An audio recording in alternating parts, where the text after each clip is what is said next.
Thanks everybody who's joining. My name's Jade Graddy. I'm an Editorial Success Manager here at Shorthand, based out of Seattle in the US.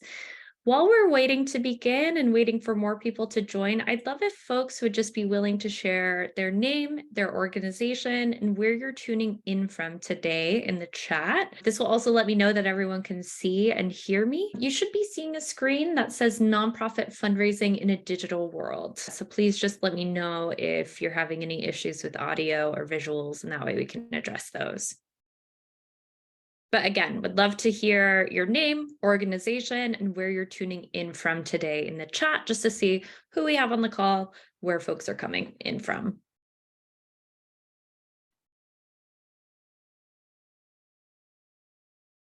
And chat is now enabled, so everyone should be able to start typing there.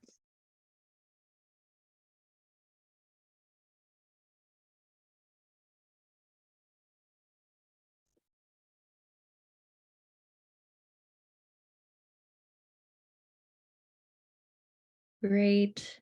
Awesome. Thanks everybody for joining.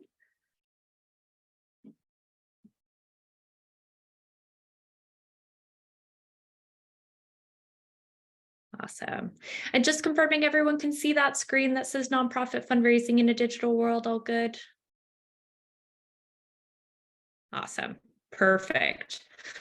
All right, as we have folks joining, we'll just go ahead and get started. I really appreciate all the folks who have joined so far. Just to give you a sense of today's webinar, we're going to look at sort of a quick at-a-glance overview of recent trends in digital fundraising and communications. We're going to look a little bit at stages of the donor pipeline, and then specifically materials that fundraisers and communicators use at each stage of that donor pipeline.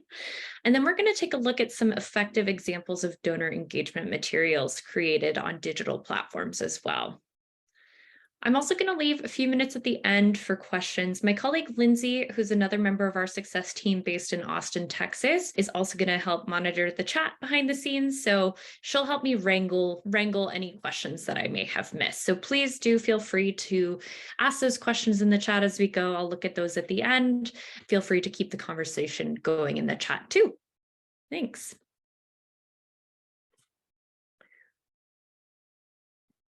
So first, just a little bit about me and why I'm doing this webinar. As I said, my name is Jade. I'm an Editorial Success Manager here at Shorthand. But before coming to Shorthand, I worked in a number of nonprofit spaces and then as a fundraising communications consultant for nonprofit organizations in the United States.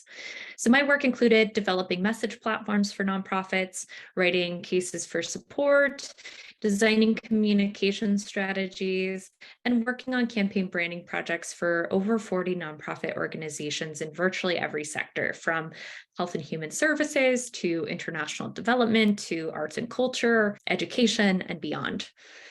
I developed communications materials for major fundraising campaigns across the United States with goals anywhere from $5 million to $250 million. And now at Shorthand, I work with many of our nonprofit and education clients on digital storytelling, from strategy to creation to promotion. So today is sort of about fusing those experiences so you can think about how digital platforms might serve your own organization's fundraising goals. And I know that many of you are already Shorthand users. Many of you are using the tool for some of your organization's own communications, but others are maybe still exploring that function. So I think we'll have a good conversation across the board today.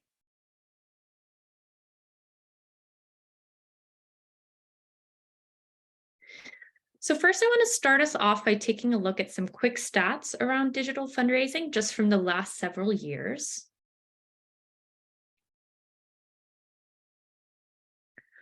One striking one that may not be all that surprising is that from 2019 to 2021, online giving increased by 42%. And in fact, 28% of donations online were actually made from mobile devices as well. So I know you must be asking yourself, what major global event might have happened at this time to cause such a jump?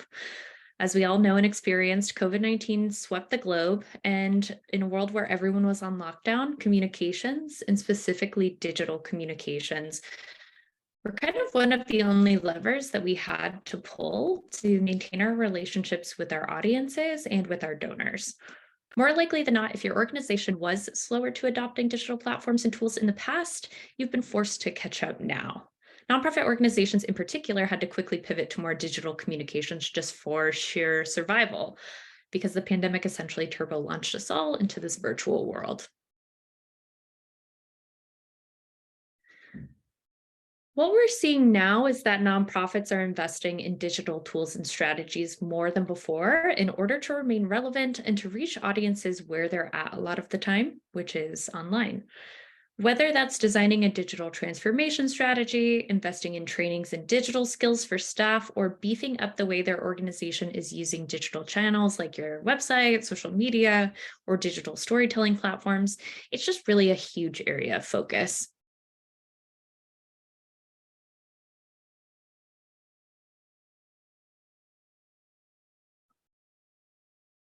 We're seeing that digital storytelling platforms in particular are trending. We know that storytelling is key to building those donor relationships, building that buy-in with your mission, and demonstrating the human impact of the work that your organization does.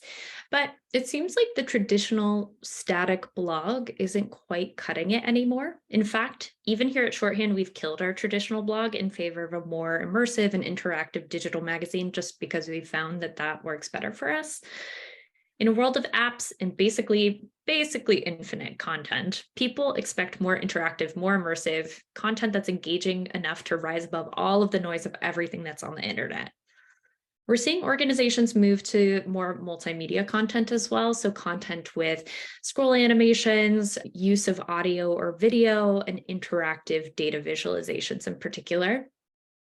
Video is trending incredibly highly, as you might suspect, with how popular platforms like TikTok have gotten in the last couple of years.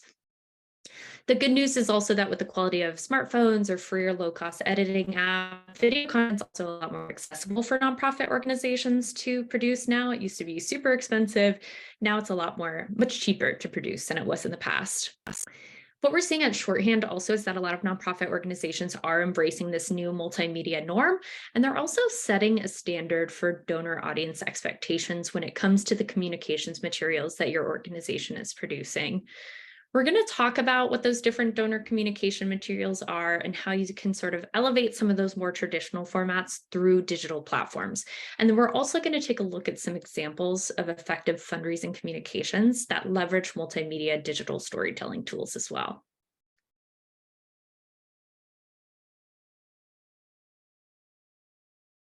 So first, we're going to look at the donor pipeline really at a high level. And this might be a little bit of a refresher 101 for you guys who are already fundraisers. And for those of you who maybe aren't fundraisers who work at a nonprofit or educational institution, this might just be helpful for you to get some context of what your fundraising colleagues are sort of working on or how they're thinking about the relationships with donors.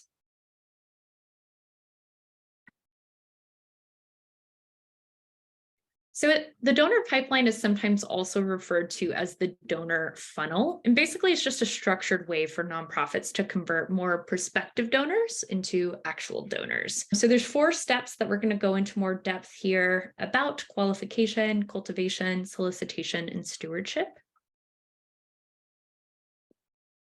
And then we're going to talk about some of the communications materials that help the effort in moving them through that pipeline as well. So that first stage is qualification. So this is the stage focused on determining if the individual or organization is a viable donor prospect. So at this stage, your communications might include annual fund blasts. Those are pretty self-explanatory. I think many of us have done them in the past, but annual fund blasts are an important chance to seize a first donation from a prospective major gift donor. Chances are if someone makes a lower level annual gift, maybe in an end of the year appeal, they probably already have some level of interest in your mission. Importantly, they may also have a much higher additional giving capacity that's worth exploring. So think of these as critical first touch points in your process of qualifying those lower level annual fund donors into major gift donors. We have email reach out. So this might look like sharing recent news, stories, or program updates via email blasts, as well as individual email reach outs to those that you think might qualify as major gift donors in the future. These conversations just help you to learn more about a potential prospect's interest in your organization, as well as their propensity to give to you in the future. And then there's surveys. So maybe surveys conducted amongst your email subscribers, your annual fund donors, or volunteer surveys. Those can really just help you assess the giving potential and propensity to give of those who already have some level of stake in your mission.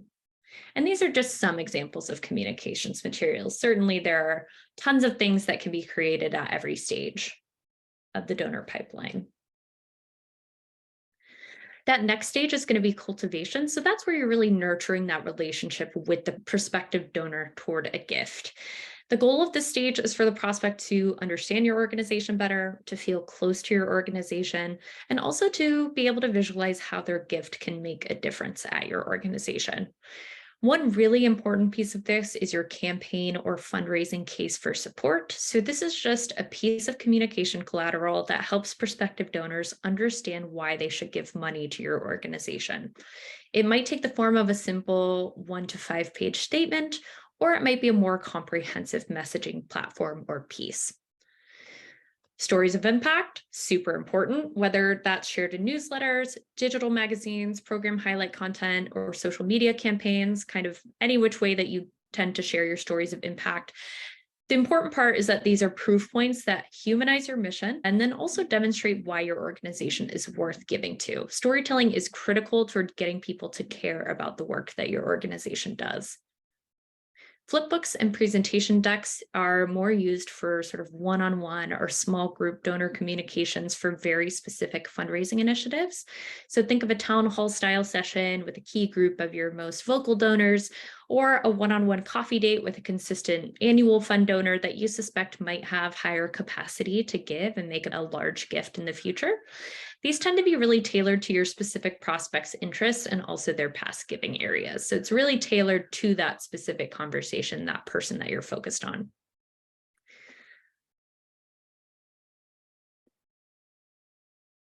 And then we've got brochures. So these are going to be those polished, comprehensive, long form print pieces that go in depth about a fundraising initiative or campaign.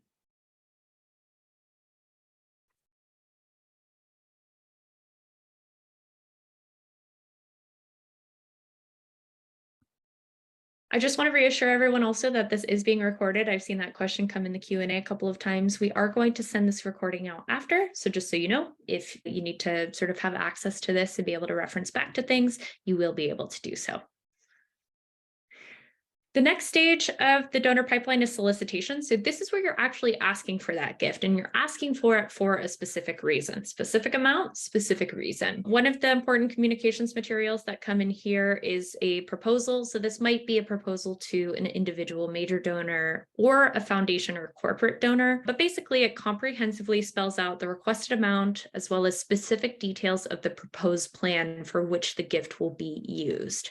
There's often a lot of data and past successes sort of outlined here as well as proof points that they should give that gift to your organization. Solicitation letter, similar to a proposal, outlines a lot of the same information, but more in a traditional letter format and more personalized. It's often also less detailed. These often focus on a lot of the relationships, focus a lot on the relationship with the donor rather, and their motivations for giving to your organization. Pledge cards, so these can be print or digital. Basically, they just ask donors to give their information as well as their pledge amounts. That's really where you're sealing the deal of them committing to giving a gift to your organization. Pledge cards might also include other information that's helpful to the donor, like payment methods that your organization accepts or helpful tax write-off information. And then our last stage here is stewardship. So stewardship is where you're recognizing that donor and you're also keeping the donor updated in order to continue deepening that relationship long term. So once a donor gives, that relationship is not over. Not only do you have a responsibility to keep them informed about the impact of their gift, you're going to continue nurturing that relationship in case there's also future giving potential as well. Thank you letters are pretty self-explanatory. Annual reports, a lot of us have done these in the past. It just shows the organization's performance in an impact in the recent period. Usually that period is in the last year, but given the production lift of these, it can be a year and some change. Some organizations opt to do a biannual report just for resource reasons. Donor impact reports. So these are often similar to annual reports in structure. You're often reporting on a lot of similar information, but they're really tailored to the specific major gift donor and keeping that person, family, or foundation informed about progress or news on the initiative that they specifically gave to.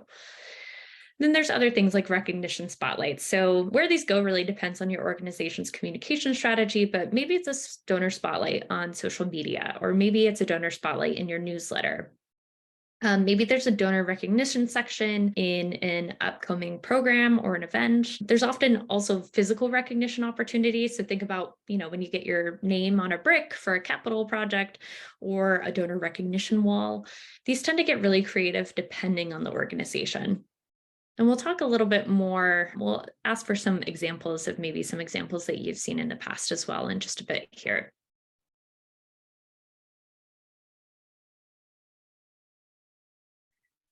So many of the communications materials that I just outlined are often traditionally produced in print or as PDF documents. Some already make more sense digitally, and it's already become the norm for nonprofit organizations to always produce some of these digitally. So think about those end of the year mass fundraising appeals around the holidays that go out to hundreds or thousands of people. Those have really shifted from those traditional sort of postcard campaigns to email already. But I think there's a lot of opportunity to use digital storytelling platforms as tools for creating major donor and campaign communications as well. So I'm talking about communications that go to your highest level prospects, those people who are capable of making truly transformational gifts, whatever that means to your organization, whether a transformational gift is $5,000 or it's $5 million. So a couple of reasons why you might want to consider moving some of these types of materials to digital formats. One, print is expensive. Many nonprofits are on a tight budget, and digital tools often allow you to produce many types of visually stunning assets on the same platform and simply publish and distribute those at the push of a button, which can help you to sort of get more bang for your buck in many cases. Another reason, things change, print is static. Fundraising campaigns are such major undertakings that often span many multiple years, and there's bound to be changes over time. With digital, you can make simple updates to your materials based on your changing needs, changing messaging, or you can give updates on progress projects on an ongoing basis just by updating that information and republishing that information digitally.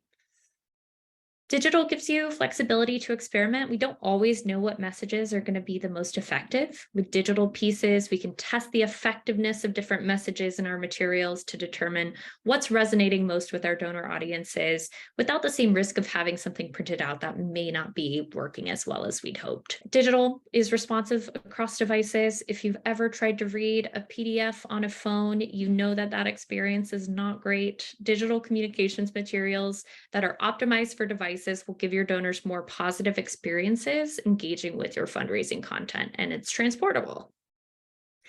And then also the ability to collect analytics. So it can be really hard to gauge just how many people read that paper newsletter that you mailed out.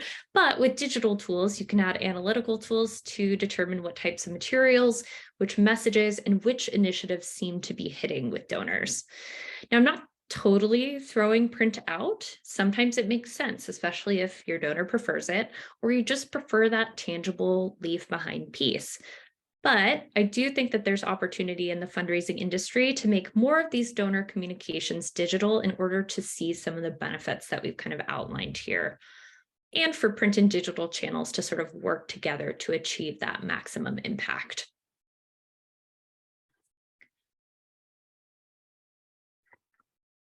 So now we're going to dive into a couple of examples of digital donor communications that we've seen be really effective for different fundraising efforts at organizations across different regions.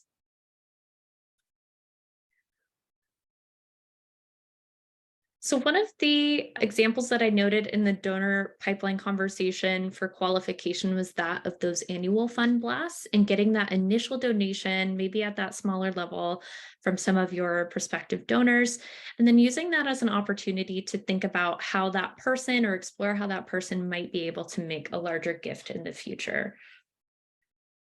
Now, as I'm launching this example, I'd love to hear in the chat if folks are willing to share a recent qualification related communications piece that you've done recently. And that doesn't have to be digital. It can be something that you did in print. It could be an activity that you did, but something that you did in order to qualify donors at your organization.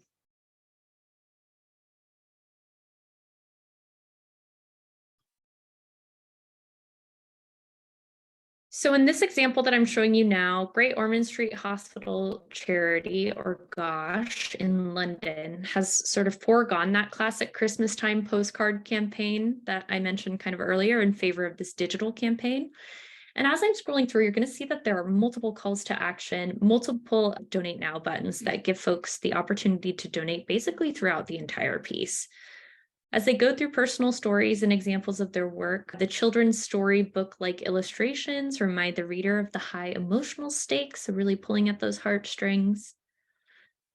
They've also incorporated video into this appeal as well, obviously not possible through those sort of postcard campaigns. And depending on how one were to set up their analytics, you could theoretically set button click events so you know at which point a reader clicked on one of the Donate Now buttons. This could tell you information about which messages or programs or stories were resonating most with those who click so that you can continue producing things like that. And then you can further also qualify those annual fund donors based off of maybe which piece of content they were engaging with. So if it was the story that got them to donate, you can kind of dig into why that story was so impactful for them and then shape their cultivation plan kind of according to that. As you can see, really nice animations. Really just shows the human aspect of their work, which is ultimately the most important part of nonprofit storytelling.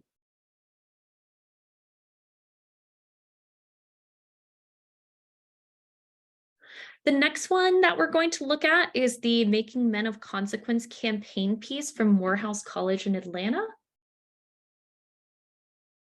This is Dr. Martin Luther King's alma mater. And this is a really stellar example of using immersive content to cultivate donors to give to their campaigns. So you've got this beautiful shot of the Atlanta skyline. This is sort of their title section video. Now, as we dive into this example, I'd also love if folks are willing to share a recent cultivation-related communications piece you've done. Maybe it's a campaign communications piece, maybe it's a piece that you put together for a specific donor, but something that your organization put together to continue nurturing that relationship and to move people toward making a gift. You'll see that this Morehouse piece is full of rich photographs. There's a lot of personal stories in here as well. They've outlined their campaign pillars really beautifully. Similarly, they've embedded video, just really stunning interactive sort of photography and scroll animations throughout the piece. But really, this, more than anything, is a really important case for support piece. At the bottom, they've also included sort of specific unit cases, so case statements that you can link out to if you're interested in a specific giving area. And that allows folks to dive a bit deeper into the cases for support of their specific sort of fundraising buckets or campaign buckets or giving areas. And then finally, at the end, you've got just scrolling down, reminder of their campaign pillars, really driving home that messaging that's the foundation of their campaign. And then we've got a call to action to support Morehouse as well, inviting the donor or prospective donor to be a part of the journey. So a really great example of a case for support piece or a sort of a flagship campaign piece.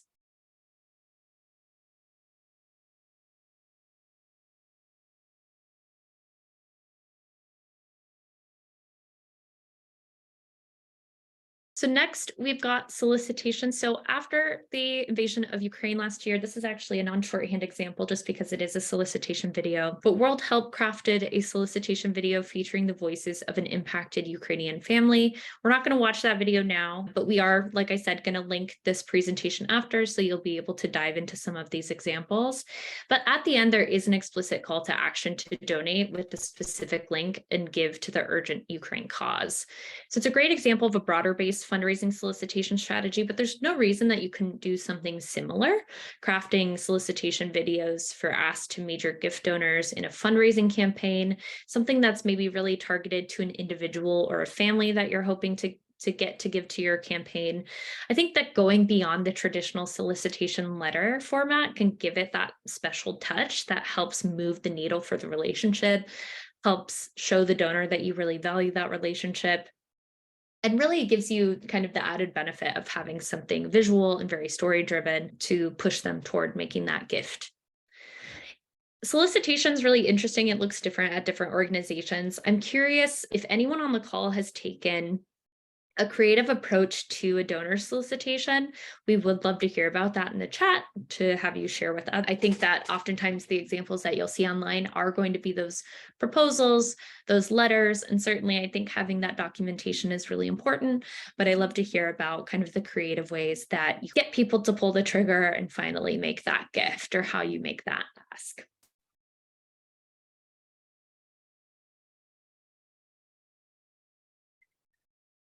And then finally, for stewardship, we've got an example from Habitat for Humanity. So this is going to be their 2021 annual report. And it shares their impact for the year, but also demonstrates some seriously beautiful digital storytelling techniques.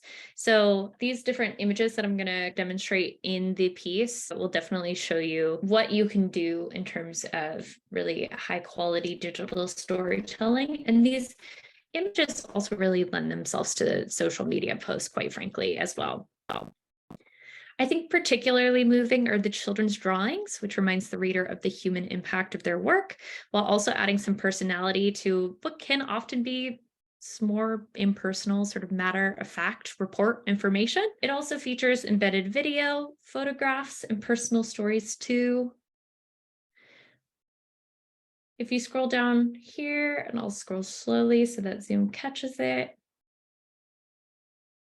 you'll see that we've got this really nice interactive map that shows their different impact across Latin America and the Caribbean. And there's also different design elements like changing scroll direction as well, that sort of keeps that reader engaged as they're scrolling through this piece. Again, this is more of a broader based annual report, but you can also craft individualized reports constructed similarly to create just an extra sort of delightful reading experiences for your most important donors. So Shorthand, which this was created on, has story visibility settings that allow you to make certain stories private, to protect sensitive information, or to control the viewing of pieces intended just for a select individual or group. So you can create those kind of specific high-level donor-facing materials and be able to still kind of keep that information confidential, but still take advantage of those digital platforms.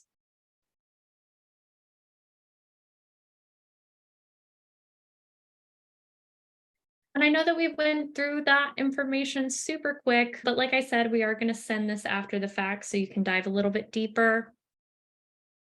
Ultimately, fundraising is critically hard work, and thankfully the rise of immersive content platforms like Shorthand means that there are more tools at your disposal to create truly memorable donor communications pieces. I think as some next steps, maybe some homework post-session, fundraiser, I would encourage you to take a look at maybe some of the digital tools that your team or other teams might be using, maybe things that you haven't used as much in the past or you're not as aware of. And think about also maybe digital tools that you could really benefit from. Just doing a little bit of that audit practice can help you to get a sense of what's at your disposal and what you can really create with. Content folks, you can consider how you want to bring fundraisers into your tools to help strengthen your organization's impact. So, thinking through maybe if you haven't traditionally created fundraising pieces with some of these platforms, thinking about an upcoming fundraising piece that is going to be really important to capturing some of those higher level donors, thinking about how you might be able to do that on one of these more interactive platforms, see if you can drive further impact that way. And then we do have some further reading. There's going to be relevant links dropped into the chat by my colleague, Lindsay. One's going to be to our community. That's where you can connect with other shorthand users. It's called Master the Craft. We're going to keep the conversation going around fundraising communications on digital platforms there as well. We're going to also share the link to our sort of featured nonprofit stories if you'd like to see more examples of effective digital storytelling for nonprofits. There's a link to our knowledge base where you can find answers to all things shorthand too. It's a really good place to start if you're sort of figuring out how to use different section type, or you're trying to achieve some different level of multimedia immersion in shorthand. You'll be able to kind of reference those materials there. And then also a link to sign up for our upcoming training webinars in shorthand. So we do 30-minute intro webinars for training in shorthand. We also do fuller 90-minute webinars as well. So if you are interested, please do sign up. If you're not a shorthand user and want to experiment with tools like these, you can sign up for one of our free tier plans, which allows you to publish 3 stories for free.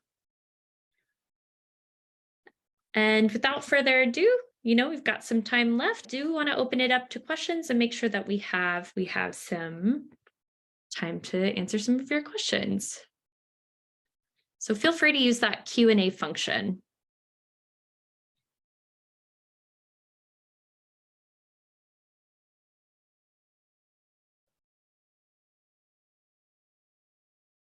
All right. So Corinne has asked, do you have good examples of donation forms embedded into shorthand? So yeah, I'm happy to kind of dig. I definitely know that those exist. The thing about shorthand is that we do allow for rich embeds. We also allow for HTML code embeds into stories.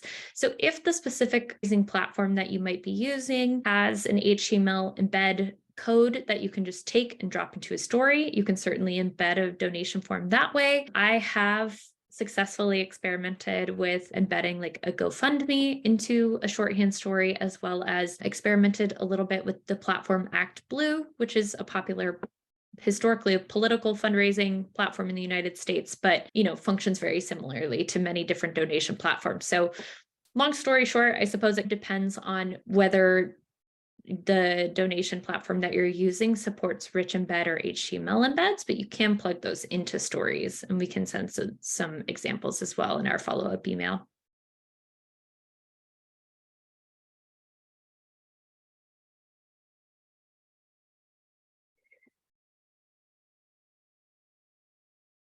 All right, we've got a good question. So how do you advise organizations who want to move to digital storytelling and communications, but who have donors that request print versions of digital materials? So this can be really tricky.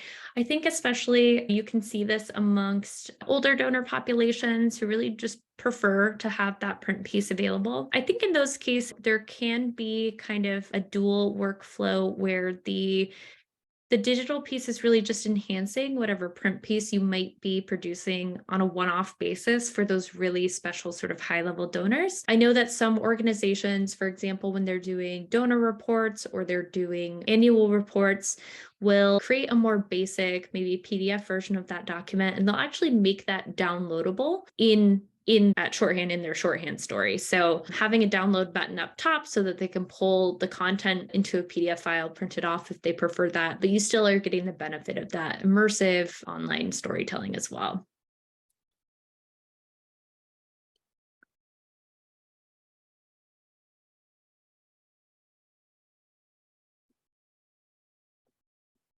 So what is the best way to measure the impact of digital communications? That really depends on your organization and kind of the different ways that you all are following. For many, it can kind of come down to the amount of dollars that are coming in after you've done some communications campaign. For others, if you have kind of analytics set up for some of your communications, it might look like page views or seeing how far folks scroll into your story before exiting the story. So that you can kind of refine your content to make it more engaging, make sure that people are kind of getting to the end of your story. So it really does depend. I think that different teams are probably going to measure impact in different ways. And so the fundraising team is going to be really focused on those gifts secured, where the marketing team might be looking more into those traditional KPIs of page views, traffic, things like that. So I think that's a little bit of a conversation that you do need to have with your team, and then determine how the digital platform that you're using will be able to help you measure those things.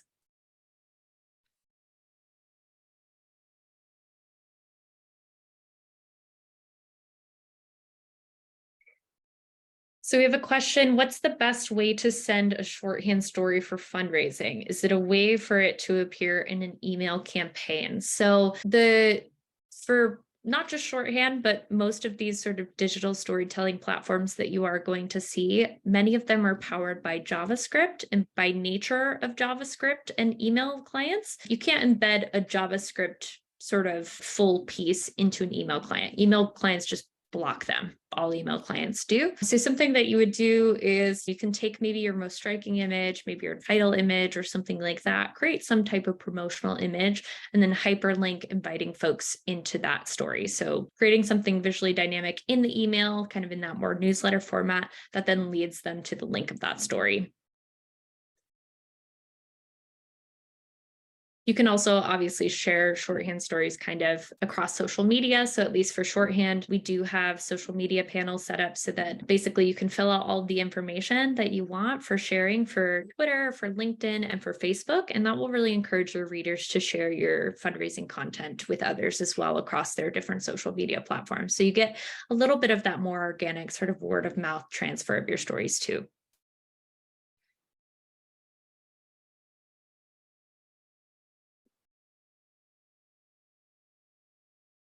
So how long would you suggest these types of digital communications should be on average?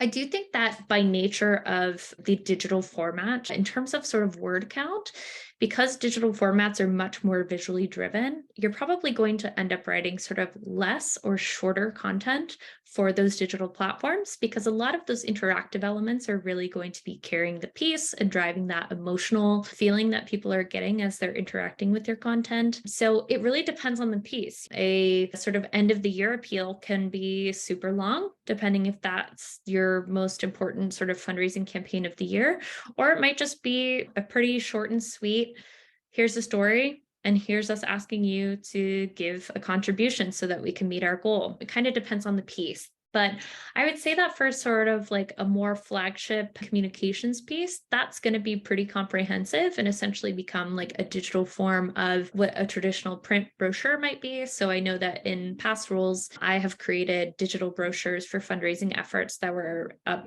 to 60 pages or something like that. In a digital format, that's going to be shorter, sweeter, and have more sort of interactive content, but it can still be quite long and in depth. And you might be linking to other content as well, like kind of essentially creating a chaptering system in your story, kind of like we saw in the Morehouse example, where you're inviting people to click on those different fundraising kind of areas or giving areas of the campaign. So it allows people to kind of dive in as deep as they'd like to, or to go down their preferred rabbit hole, I suppose, if you are stacking content in that way. But the short answer to that question is it really depends on the type of material that you're creating.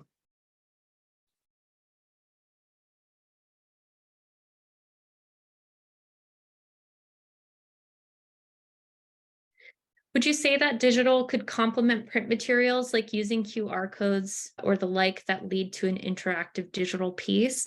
So I do think that print pieces and digital can complement each other in this way. I think QR codes are a really great way to get people to pull up a piece on your phone. I know many of you are shorthand users. Shorthand inherently is built so that the piece that you create on desktop looks really good on mobile as well. You're going to have a really polished fundraising communications piece that's also accessible on mobile in that way. I do think they can complement each other. Certainly, there are things that digital can do that print can't do. So some of those interactive features that I was showing you in those examples, embedding things like a video or audio interviews, all of that's going to be available in a digital format. So if you want to invite people to sort of engage with some of that type of content, then I do think that you can kind of be linking between your print materials and your digital materials so that they're working together effectively.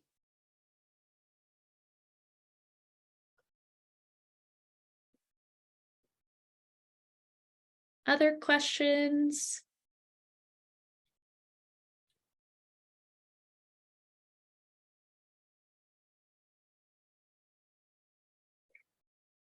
We've got a couple of more minutes here, so I will stick around in case there are any additional questions. Like I said, we're going to be sending a recording of this after the fact. We'll also be sending sort of the presentation that I showed on the screen that includes those different examples.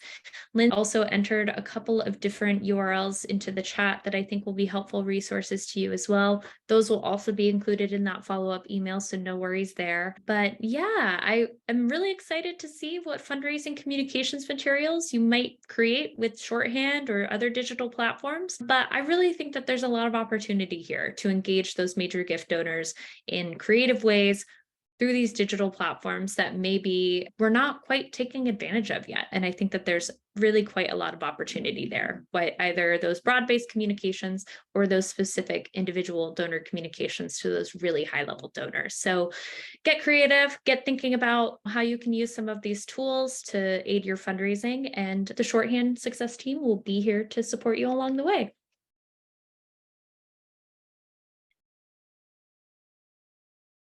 Awesome. Thanks, everybody.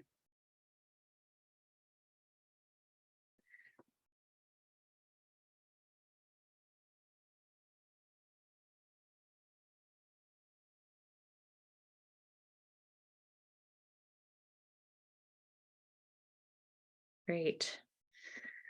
Well, if there are no more questions, we can go ahead and end the session. Thanks, everyone.